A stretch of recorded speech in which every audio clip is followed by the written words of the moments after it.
Good morning. Welcome to Planet Mojo.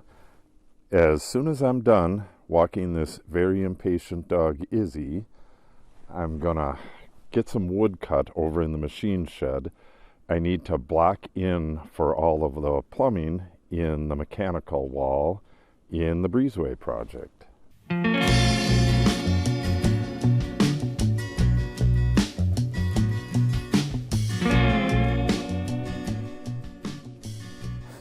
She put the stick a little closer because I don't know what I'm doing.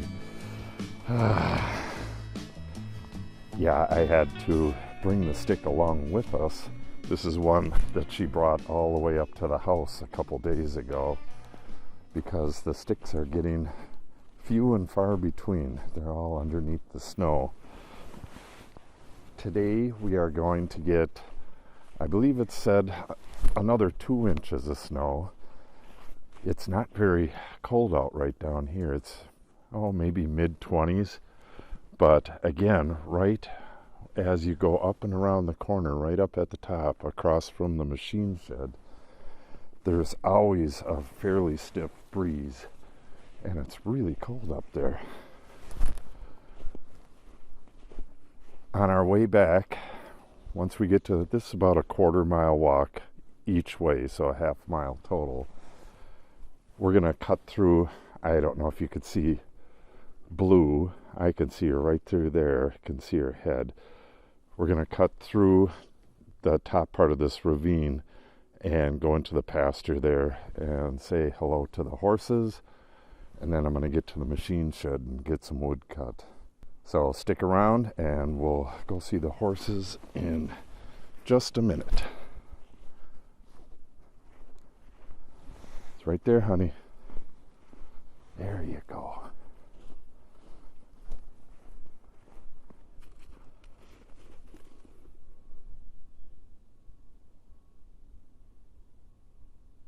Okay.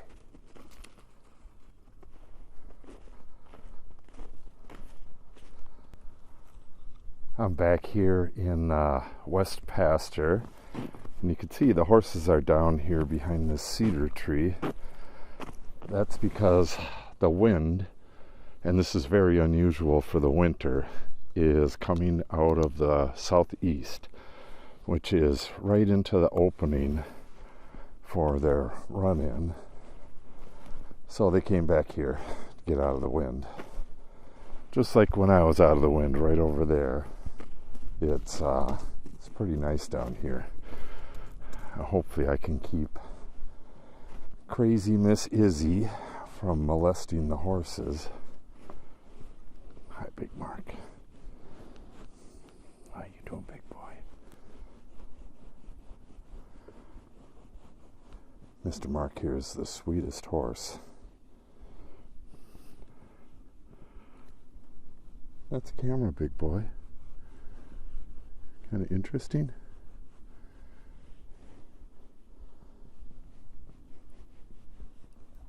Blue, if you don't have food, she's a bit less interested in people. Go say hi to her anyways. Hi, Bluesy. Bluesy with her black fur gets so warm in the sunshine. She has steam coming off of her when the sun is out. She's checking me out to see if I have any food. She'll go in try to get into my pockets and stuff to see if I got treats. She's a good girl. Less lovey-dovey, more food-oriented. And this is the big lover boy. If you haven't seen the earlier videos, he will put his head right over my shoulder to watch what I'm doing when I'm working in the pasture here. And it looks like I'll be doing some of that he's messing with the sound. That's my sound, big boy. Yeah, it looks like I'll be doing some tree removal here this spring, if I can. Got a pretty tight schedule. All right. This is very good behavior for Izzy. Normally she thinks she needs to herd these guys somewhere else, and she's just behaving herself. I've been trying to come down here with her on the walks, but I haven't done it in maybe a week or so. I got to keep doing it. Okay, guys, I got to get out of here. Got some work to do. Stay warm. All right, Izzy, get your stick. Let's go.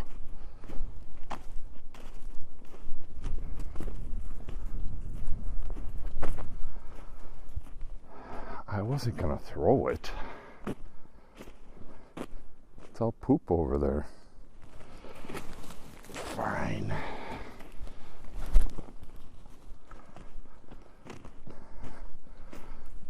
Oddly enough, she does not mind poop.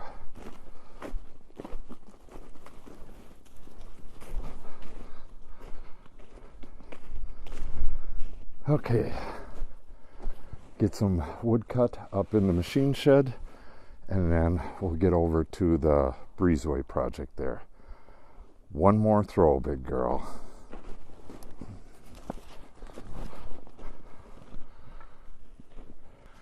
Okay, we're back here at the breezeway project.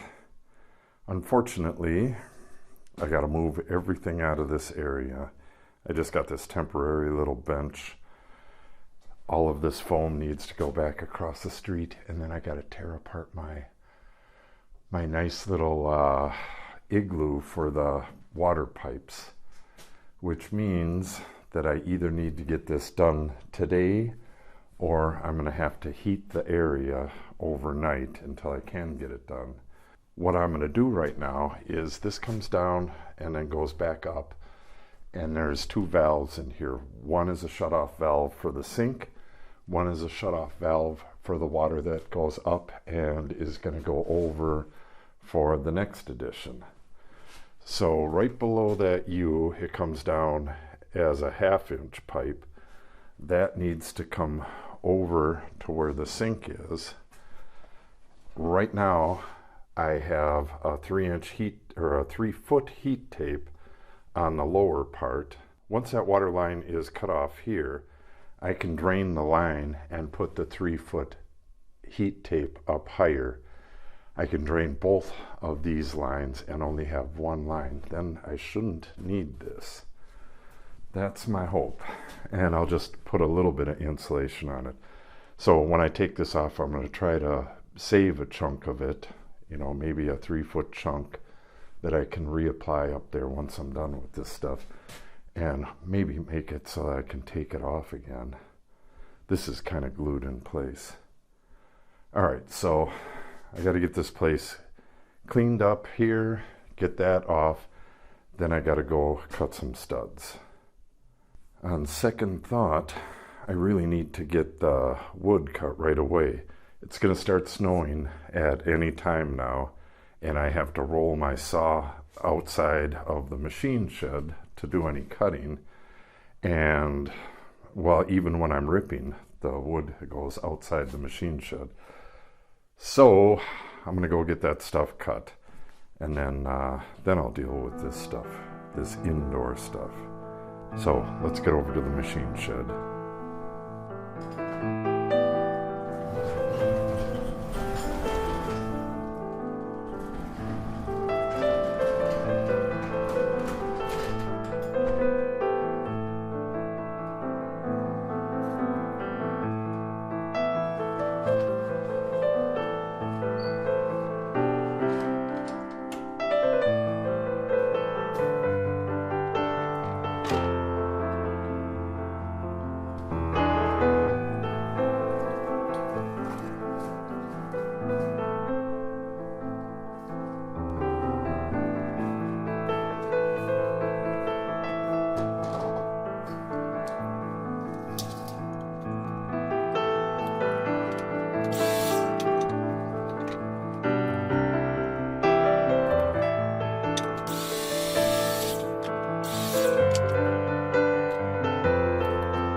Okay, I'm back at the addition.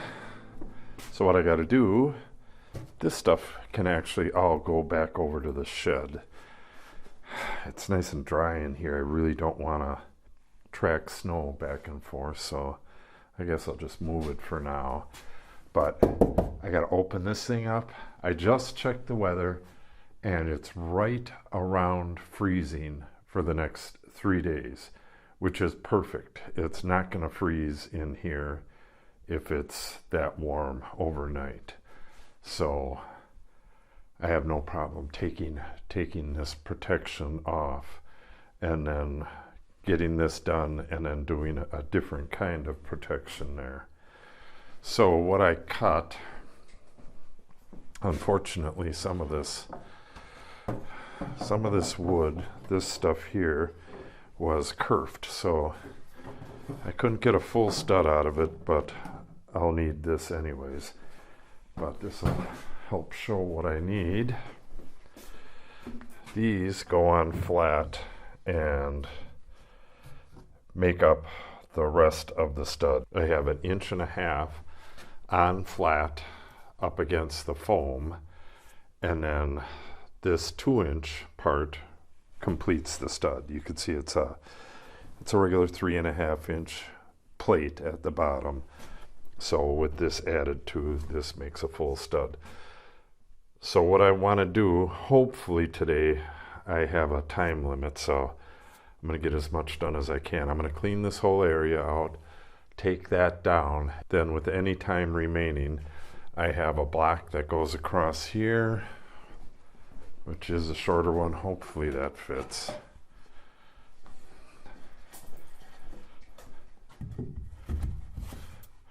Perfect.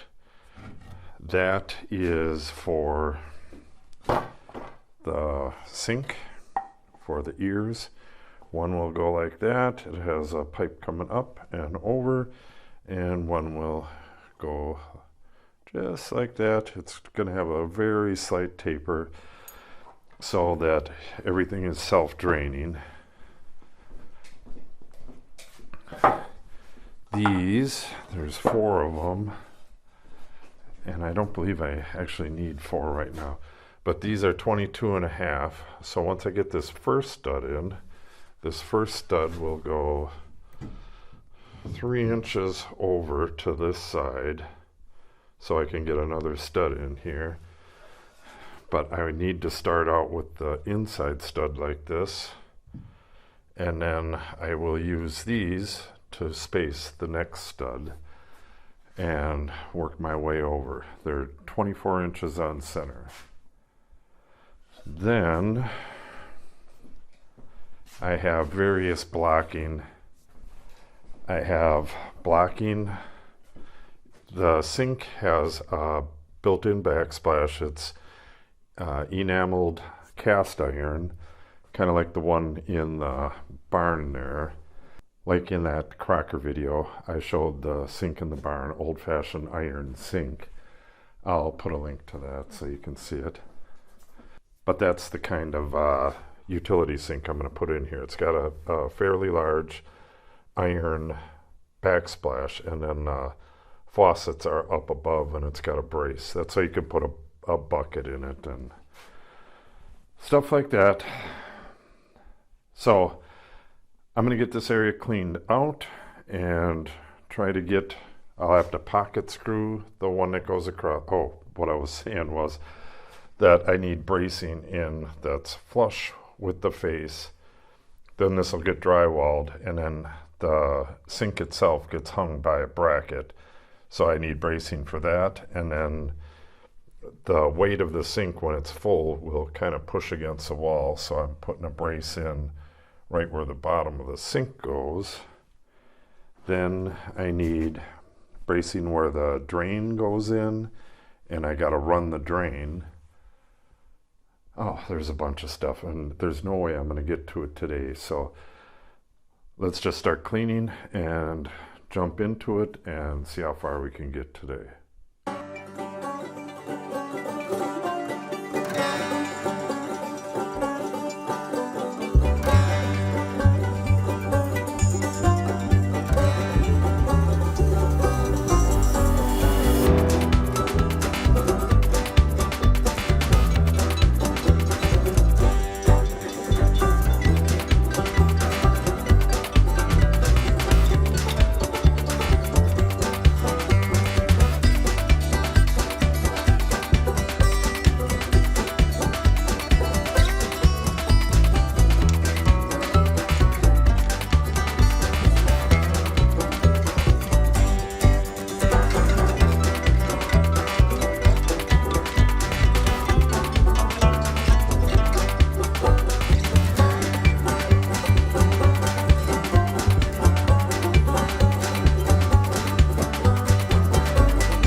that's as far as I need to go with the cleanup and tear down. So now I needed to know exactly the distance between the face of this stud and the center line of this 1/2 inch water line. If I know that, I already know how high up and where this water line needs to be over here. The ear, drop ear. Where's my drop ear? Here's my drop ear. That will go on a board going across here, and it will sit somewhere about right there. Then that goes up 2 inches and has to go at a 1/4 inch per foot angle up to that. And the reason for that is so that it's self-draining. When I turn this off here, I want the water to naturally flow and drain out into, there'll be a sink here, of course, and that's the drain right there. So I'm gonna go, I have this all designed on the computer, so let me go do that, and then that will show me where to cut it off here. I can also just put this in place, get the 2-inch piece going up, and I can just put the pipe, lay the pipe right on here, and then pitch it and just do it by eye if I want to. But I have it on the computer, so I'm gonna do it that way.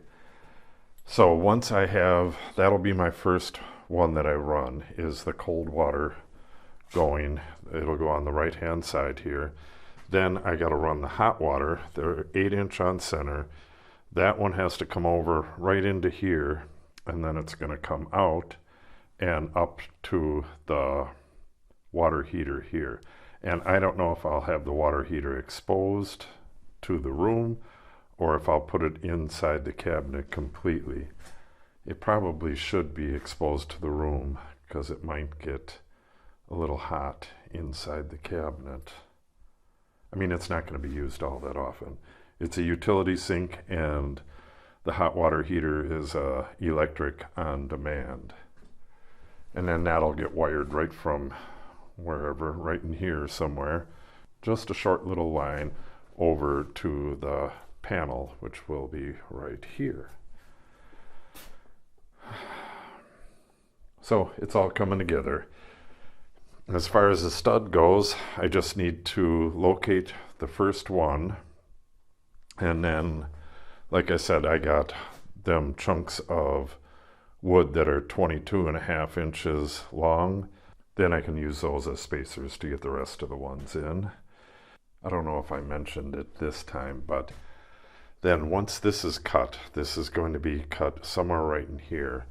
This heat tape can be moved way up, which will be really nice because then it'll encompass pretty much the whole thing.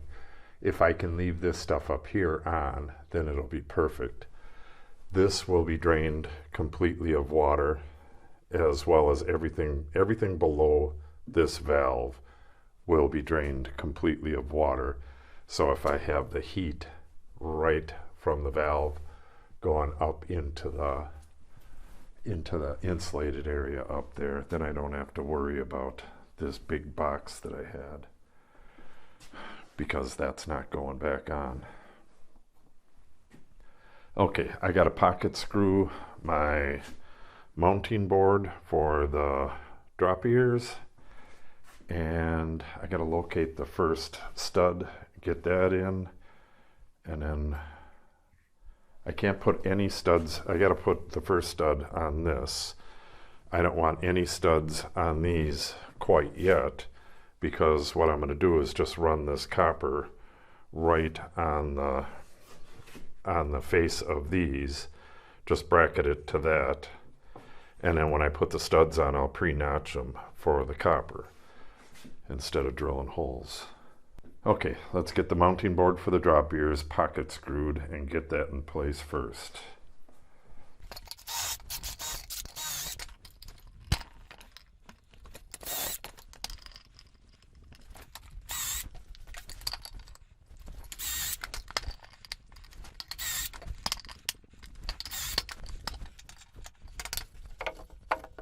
Alright, with that cut, what I'm going to do is go onto the computer. I'll show you what I have on the computer. It's not fully fleshed out, it's mostly just lines, but you'll get the gist of it. So with this dimension known, and my spot where it hits right here known, I'll be able to get the height where I need to cut that off. So tonight I'm going to glue, clamp, and unscrew this into place flush with the face here, and I'm going to remove this heat tape and cut this where it needs to be and let this line right here and what's all in here drain out, and I'll move the heat tape up, and I think that's where I'm going to have to leave it off. I don't have to get the line going in tonight, which I'll take my time and do a little better job on it. So I'll show you this stuff on the computer, then we'll get back, glue and screw this in place and cut that line. Okay, so this is my wall here. I don't know, I have a lot of stuff projected on here, so it might be hard to see stuff.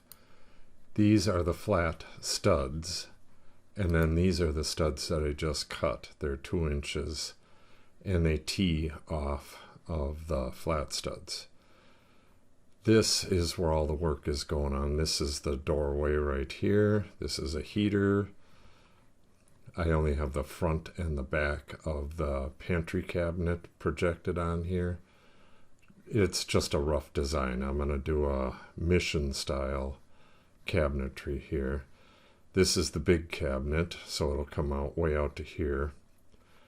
But here are my water lines. This is all temporary. I know now that this is not 7 inches, it's 3.5. So this is locked in place. I have 3 inches of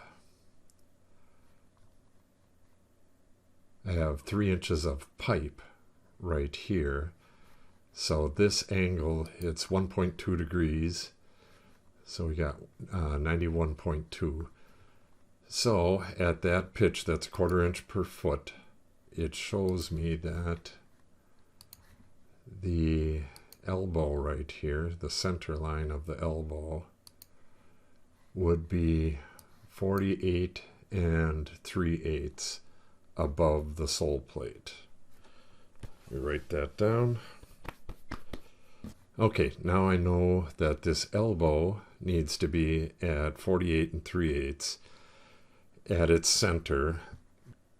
So now I can just match this up with a elbow where it needs to be, make the cut, drain these lines, and get this board glued in.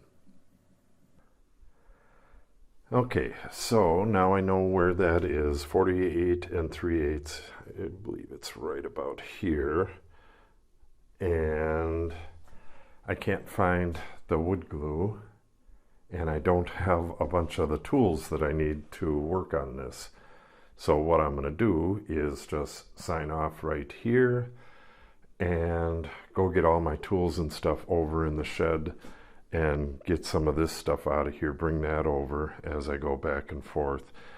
And you don't need to see all that stuff. So we'll get back to this tomorrow, and we should be able to hammer away at it. We got the studs cut. We got the blocking for this whole sink area cut. I can get the water line. This is the reason I got to get at this stuff. I can get the water line up there and start this PEX. I got to get this fitting in here, this adapter, and run the water line to the other side. Then I can run the power to the other side. Then I can get my circuits over there, my outlets along the side. I got these nice vapor tight boxes. I've never used them before, and I'm hoping they work. You need vapor tight assemblies if you want your insulation to work correctly, and This is definitely better than the old boxes that have holes all over the place. And I got some ceiling boxes as well. So, if you want to see all that, make sure you subscribe and click on the update icon. If you have any questions or comments, make sure you put it in the comment section below. And if you give the video a like and or share it, it helps the channel out greatly. Thanks for watching and have a great day.